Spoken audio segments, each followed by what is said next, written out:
I went from someone that was constantly struggling with my weight, struggling with fatigue, struggling with gut issues, just feeling awful on a daily basis. My confidence was at an all-time low. And then I started to incorporate fasting, and now I'm incorporating even more intense fasting. It didn't just happen overnight, and in today's video I want to talk about how you can start fasting and how you can start getting to 1 meal a day to reap the benefit of feeling good, looking good, and being able to function optimally. First of all, I want to start off saying that fasting is extremely important. We have always feasted and we had always fasted. Now, we live in a world where we constantly have access to food, whether that's online, whether that's at the shops. There is food just everywhere. We constantly have access to food, but it wasn't like this before. So we would eat, we'd find an animal, we'd eat big, and then we would go maybe 3-4 days fasting until we found our next meal. Now, we live in a world where people can't even go 2 to 3 hours without food, without feeling agitated, without feeling angry, without feeling like they are just so hungry. And this is because the metabolic state of these people aren't good. But once we start to dial it in and we start to be able to be more fat adapted, then fasting becomes very easy. I cannot eat more than 2 big meals a day. I just can't do it. And I used to be someone that used to binge eat, was overweight. I was someone that was eating 4 or 5 times a day, and even that was hard to stop. So coming from someone who has been through all the struggles that you're probably going through right now, I completely resonate, and I'm here to tell you that you can overcome your eating habits, your overweight, your skin issues, your gut issues if we start to incorporate some fasting into your life. So for me, I started off 16-8, and I was just focusing on a smaller fasting window. We don't just want to jump straight into doing 1 meal a day. As I previously talked about, if you are not metabolically flexible, if you're not having if your hormone levels aren't good, all of these things are going to impact how well you fast and how hard it becomes. Yes, the human body is capable of going days without food, but if we're doing that when you're not ready for it, that can cause more harm than good. So we have to make sure we're doing it on a good timeline. So to start off, I want you to start just eating 16-8. So fasting for 16 hours and then eating your meals in an 8-hour time frame. For most people, this is going to be great to go dinner and then skip breakfast. It's going to be easiest for most people. Now, if you are someone that does find skipping dinner easier, then you can also do it the other way around. But for most people, they're not even that hungry in the morning, and that is because they have been fasting and their blood sugar has been controlled, and they're probably producing a bit more ketones, which is helping them lower their hunger. So we can just carry that on. It's going to be a lot easier than eating, spiking our blood sugar, and then we have to go into the fasted state from there. So that's what I would say to do. And what we want to do is just gradually increase that.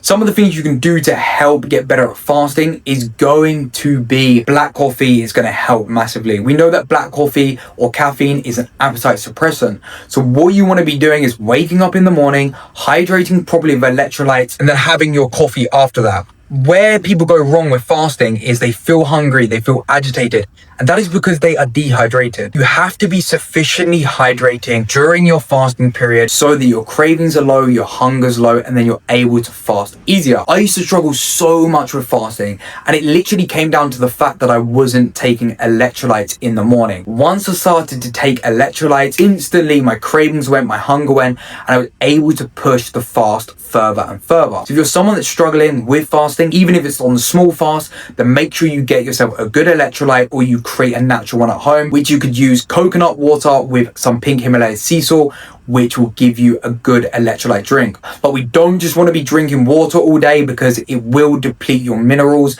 and we need to be making sure that we are sufficiently hydrated during the fasting period. You want to use your coffee strategically. You don't just want to wake up and start blasting coffee. You want to give it at least an hour or 2 after waking, and then you can then have another coffee later, which is going to help. Over time, you're not going to need to rely on coffee as much during the fasting period, but when you're first starting, this is a good tactic. Do not be adding loads of stuff into your coffee. It has to be black. It has to be black tea or black coffee or some type of caffeine that doesn't include loads of calories. If we're having creams, we're having sugars, this is going to take us out of the fasted state, and it's going to make the fasting period much harder. So I want you to try this for at least 2 to 3 weeks before you start going into the longer fast. Get your body used to not eating breakfast. You might see some symptoms at the start. You feel a bit angry, you feel a bit fatigued because you're not used to it. You're going to have these hunger coming up, but the hunger is coming because you're not used to fasting. You're used to eating at that time, and this is where you have to push through through this little gray period to get to the other side. We've been told that breakfast is the most important meal of the day.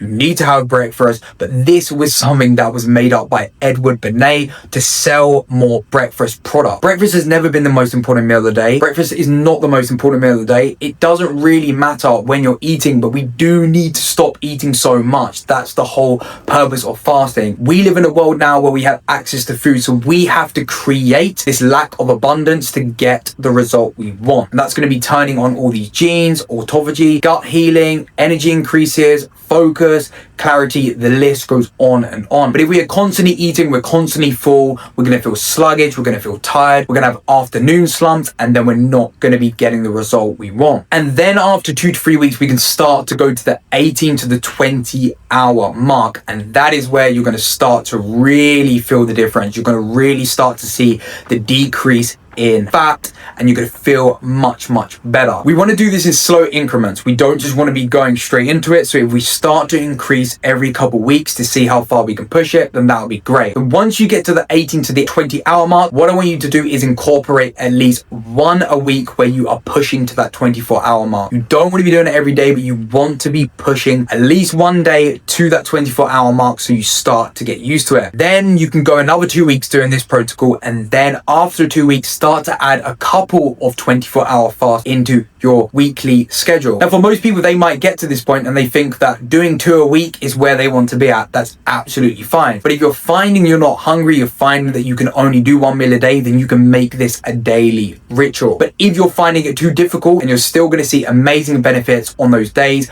gut healing, skin healing, all these types of things. So that's the protocol I would follow to get yourself up to 1 meal a day. How should we break in the fast, and is it important what we're eating the night before? One of the biggest hurdles I see people get stuck with is that they are eating too much carbohydrates, they're eating too low fat, and this is what causes them to really struggle with fasting. With me, my clients, I'm always making sure when they're doing fast that their proteins and fats are high, because this is going to allow us to get in that fat burning state quicker. If we're eating lots of carbohydrates, our body has to burn through the glucose to get to the fat burning state, which can take a lot longer. So we want to make sure we're increasing proteins and fats through animal products, steaks, beef, all of these types of things is going to help us way better the next day. If you find you struggle with fasting, probably look at what you're eating before the fast. Are you eating high carbohydrates? Are you eating whole foods? Are you sufficiently hydrating the night before? These types of things are all going to play a role in how you feel the next day on your fast. You must be planning the day ahead. How is this meal going to help me on my fast tomorrow? For most people, that's going to be lowering the carbohydrates, increasing the proteins and fats, and allowing your body to get in the fat burning state. For me, my favorite one is obviously steak, eggs, and a little bit of honey with some carbohydrates, but we're not going too crazy on that. But I'm really focusing on those animal proteins, getting that fat in, getting that protein in to help with my fast the next day. Now, it's extremely important we are breaking the fast also with good natural whole foods. If you are doing a fast and then you just break it with junk food, you break it with all of these processed foods, you're not going to get the result you want to see. And then you've done all of this hard work, then you've ruined the good benefits of the fast from eating loads of inflammatory foods and messing your gut up. So you want to be breaking your fast. Preferably if you're doing 24 hours, I would, before you are breaking your fast with a big meal, I would have some type of fruit that's really light on the stomach. So I'm always starting off about an hour before I have my big meal. I'm going to have some type of snack like fruits, really easy digestible carbs, so that my body then can get used to the digestion working. Then I can increase my fats. I find that if I go straight into a big meal, my energy's not as good. I can't eat as much food, and then that becomes a problem down the line. So I start off with carbohydrates, get my appetite going again, get us out of this fat burning state with the carbohydrates, allow our digestion to start working normally again, and then we can go in with the big meal. This is even more important if you were doing this on long fast, when you're talking 36 hours plus. Then the way you are breaking your fast is extremely important. When you're doing 24 hours, it's not going to cause you too many gut issues. Your digestive system hasn't been turned off that long for you to worry, but it's definitely a better way to do it just to get your digestive system working properly. OMAD has completely changed my life, and it's changed so many of my clients' lives, and I hope that if you follow this video, it's going to help you get to the next level in your fasting journey, and especially get the result you want. If we are able to push our meals back, if we're able to eat bigger meals, it becomes so much easier to get in shape. I'm literally in shape shape most of the time now. I find it very hard to be out of shape. That's because I've built a system, I've built a protocol that works for me and many of my clients. I've changed many of my clients' lives through doing 1 meal a day or just a little snack and 1 meal per day. And they all have the same thing and they all come from the same place. They struggle with binge eating, they struggle with cravings, they struggle with being committed to fasting. They always found it hard. But once we started to incorporate the things I've talked about in this video, that's when they started to see the result. I hope this has helped. If you are looking for one-to-one coaching with me, if you're looking for a protocol to get you to the goal you want as fast as possible with sufficient guidance, then please hit the link below and book a call with me. And I look forward to speaking to you on that call. Please like, subscribe, and I'll catch you in the next one.